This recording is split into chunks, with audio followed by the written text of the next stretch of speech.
What is going on YouTube? Joe here with Culination Media, and welcome back for another episode of Pokemon X and Y Battle Spot Live. This is episode number 127, and coming into today, we are sitting nice and pretty at a record of 155 and 102. That is a 53 game differential. We had a couple of back-to-back double victory days, which was great. We went 1-1 last time.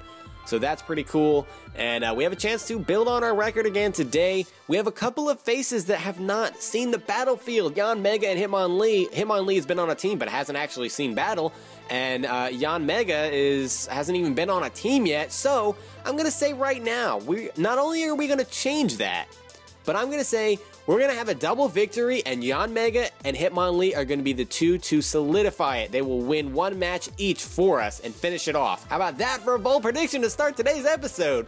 I don't know if we're going to live up to it, but hey, that's what I'm saying right now. So there we go. Before we get started today, and before I give you guys another little overview on the team, in case you're forgetting what exactly we're running as far as sets are concerned, just a friendly little reminder in case you guys haven't done so already, and you would like to show your support to the channel, the series, and all that fun stuff like a lot of you guys do every single day. Thank you, by the way, for those of you that do that. You can just click the thumbs up button, or you could go ahead and leave a comment down below if you have a suggestion for a Pokemon you would like to see, or a theme, because I might do some themes here and there, not all the time, but just mix it up a little bit. The comment section is great for that. So there we go. We had JT from Texas bringing Greninja, Crocodile, Jolteon, lots of fast Pokemon here. Jolteon, I already said that. Talonflame, why am I struggling with names? Noivern and Banette. So Banette obviously is going to be the Mega. On our side, we have Dragon Dance, Lumberry for Alligator, Fake Out on Bird and Normal Gem Hitmonlee, Physically Defensive Cofagrigus, Choice Scarf, Rotom Frost, Hail, Ice Body, Blizzard, Glaceon, because why not? And then Weakness Policy, Endure Yanmega, which is one of my favorite sets of this generation, really is. Alright, so, what did I say? We need to bring Yanmega, so that needs to be something we include here, because Yanmega can take on Greninja, and it can take on Crocodile, because it can do Weakness Policy shenanigans, it can do Endure, and then get the speed boost, outspeed, and then destroy their lives. Unless, of course, that Crocodile is Scarfed, in which case we could run into some trouble there, especially because we're modest, so I don't know. We'll see how things go here. We're going to bring Glaceon, we're going to bring Rotom Frost, because those two pair very well together, and Glaceon can take on things like the Noivern pretty well, because it can take a flamethrower and fire off a blizzard and destroy its life, basically. And yeah, so we have Rotom Frost, Glaceon, and Yanmega, which means, to live up to that promise that I made at the beginning of this episode, we need Yanmega to come through in the clutch for us here. So we'll see.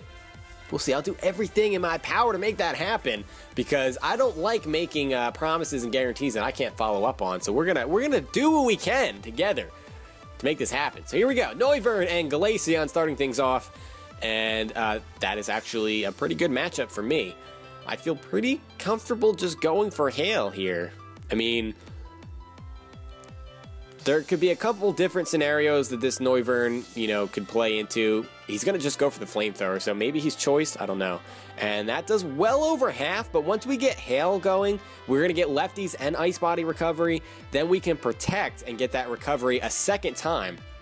And that will definitely put us into a range where we can survive everything but a crit flamethrower. So at that point, Blizzard should be enough to take out the Noivern, and we should be in good shape. And then we can protect the following turn as well to get some more recovery, depending on what he wants to bring out, of course, and go from there. So there we go. Go for the Protect. He's going to go for Flamethrower. Yeah, there we go. And he's going to get buffeted by the Hail as well. That's not really that important, because I doubt he is Focus Sash. He's probably a choice item of some sort, because I don't remember seeing Life Orb. So there we go. We're definitely in a range where we can just survive another Flamethrower. Not by a lot, but we can survive it. And he opts to go for a Hurricane in the Hail, which has 50% accuracy, I'm pretty sure. And he connects, and he gets the Confusion. Are you kidding me? Are we going to hit ourselves? We're going to hit ourselves.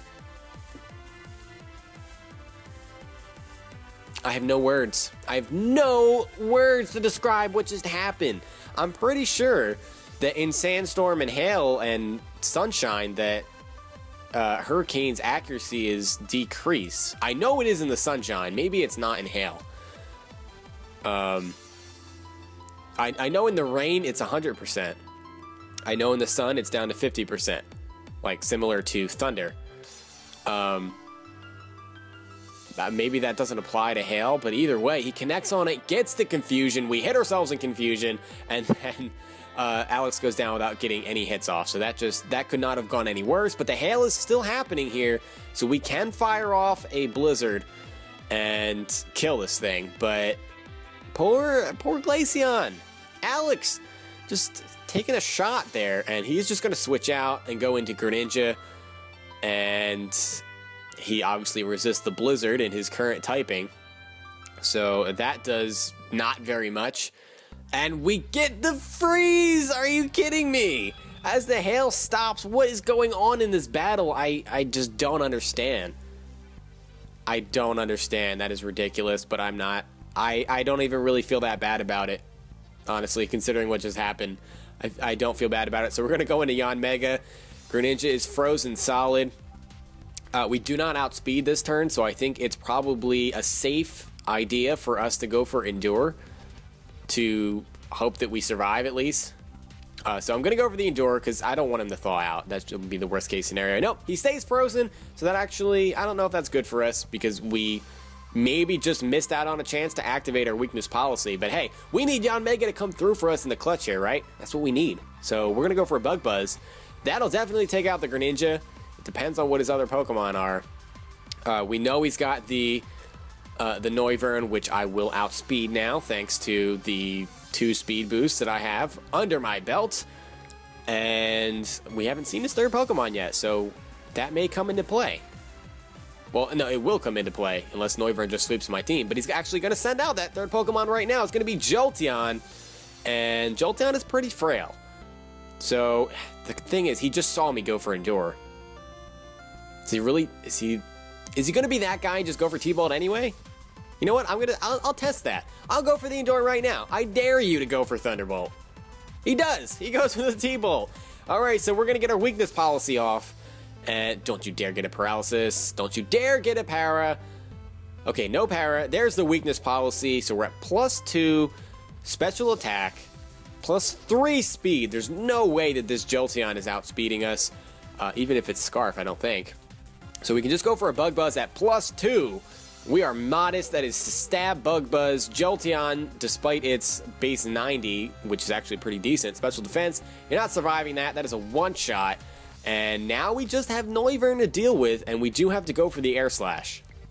Because Bug Buzz is obviously not very effective, and my hidden power is Ground to hit Steel types that resist Bug Buzz and Air Slash. So I'll just go for that Air Slash here, and we'll see how much that does. That is going to be a KO! So what did I say? Yanmega comes in and picks up 3 KOs with the aid of a freeze, of course. So maybe there's a little asterisk there, but judging by the way he just T-bolted it, I would figure that if he wasn't frozen, he would Ice Beam the Yanmega with Greninja. So I think we would have been okay either way, but I guess that's just open to speculation. But anyway, we're moving on after getting a victory in the opening match of this episode. 156 and 102 is our record as we move into the last match here with this team. Very exciting. Very, very excited. I'm pumped up for this episode. I don't know why I am. I guess it's just because it's like the end of the day recording for me. It's the last episode I'm going to record today. I've recorded, I think this is the 7th or 8th video today. So I'll call it a day. I need to have some dinner. I'm hungry. I'm so hungry. All right. Nidoking, Greninja again. Delphox, Rotom, Frost, Chestnut, and Muck. This is a very, very interesting team. I see the 3 starters from whatchamacallit, Kalos, whatever, however you want to pronounce it. And Nidoking is a threat. Nidoking is a huge threat. Nidoking can do a lot of different things. It's very versatile. People tend to not really use it in that way. But regardless, Sheer Force Life Orb is something to be reckoned with. So is the Scarf set. So is the physical life orb set. It can do so many things. It really can. I need to breed myself a physical one with Sucker Punch, because you have to breed it in 6th gen to get the Sucker Punch. That's a new thing. We need to bring Hitmonlee. I need to try to live up to what I said at the beginning. So we're going to bring Hitmonlee and hope that he can take it home for us at the end of this match. What was I saying? Oh yeah, you need to breed Nidoking in 6th gen to get Sucker Punch. Same thing with Emboar. If you want to get Sucker Punch on that, you need to breed it in 6th gen. And all of the breeding that I do, at least up to this point, has been 5th gen. I do it in Black 2 because of the move tutors there. I'll probably move that into Omega Ruby and Alpha Sapphire because there will be move tutors there. And 6th gen breeding is just way easier. 5th gen is very tedious compared to the newer breeding mechanics. Anyway, I'm just babbling here. Greninja opens things up. Wow, I cannot speak English sometimes. Actually, make that most of the time. Against Yanmega here. The question is, do we want to just stay in and go for an Endure? I kind of do. I'll go for it, and hope that you go for Ice Beam. That would be the best case scenario here. Substitute! Oh, I should have went for the Bug Buzz. This is scary. This is really scary. Substitute. Now, we're in an okay position because Bug Buzz does hit through the substitute. I'm not confident that it'll kill, though. What if this thing has some HP investment because of the substitute set? And he survives with like 1 HP? Are you kidding me? And he's gonna get a Rock Slide off, and that is gonna take out Yanmega. Oh my gosh, the worst case scenario. That is not a Focus Sash. And he gets a crit just to kick me when I'm down. And he's Life Orb and he kills himself. Oh my gosh, that was the most ridiculous turn I've seen in a long time. Alright, that was nonsense, but that actually kind of made me happy to watch him die to his own Life Orb after that. That was a really cool Greninja set. Substitute Rock Slide. Really cool. I don't know if that's for like Charizard Wise. I'm not sure what the sub would be for, unless you would be predicting a switch, of course. I don't know. But anyway, it's cool to see some different stuff. I'm just going to go for Blizzard here. So I should outspeed, and yeah, we get a Blizzard off, so unless this is Focus Sash, this Nidoking is dead. And, oh, never mind, it is Focus Sash! Substitute Physical Greninja, and then Focus Sash Nidoking with Rock Tomb! What is happening in my life right now? I don't understand.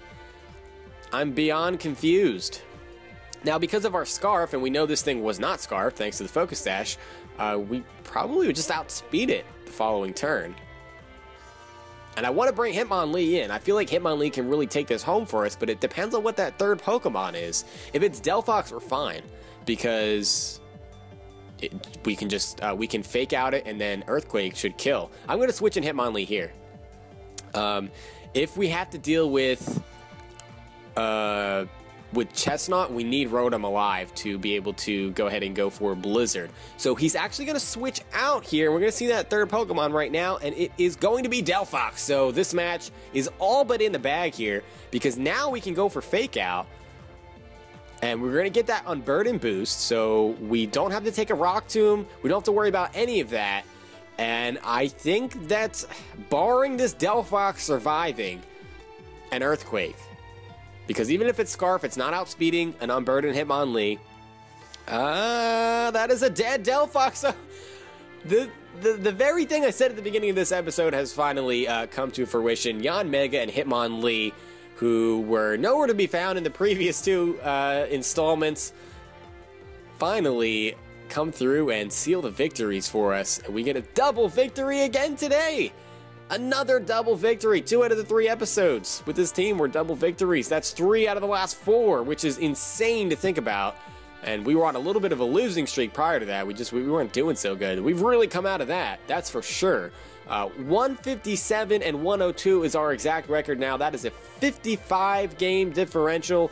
Next time we are going to be changing things up. We'll bring a new team. The whole usual thing. I haven't decided yet if we're going to be just starting the record over again and maybe changing things a little bit for Omega Ruby Alpha Sapphire. I haven't decided how that's going to work yet. So obviously more information will be coming your way once I figure that out. You can always follow me on Twitter or whatever if you want updates. I always put my nonsensical thoughts on there. Anyway, that is going to be it for this time, so I hope you guys enjoyed. If you did, please make sure you're leaving a like rating and or a comment or whatever you would like to do, and I will see you all next time. But until then, game on.